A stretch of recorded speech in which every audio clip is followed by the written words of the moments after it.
Today we'll show you how to block ads in Google. Just follow these steps and don't forget like and subscribe, and thank you for watching.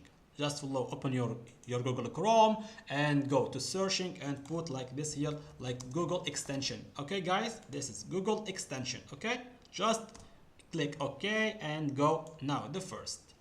Okay, now we are open this like the Chrome web store. Okay, go now to search and put here like ad block and click OK, enter.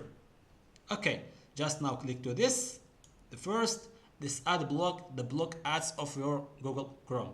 Just like this to add to Chrome and wait it like add extension. Okay, and okay, wait now a few minutes or a few seconds. What you have is the internet. Okay guys, now I think it's finally okay. Okay, after this just need to wait it.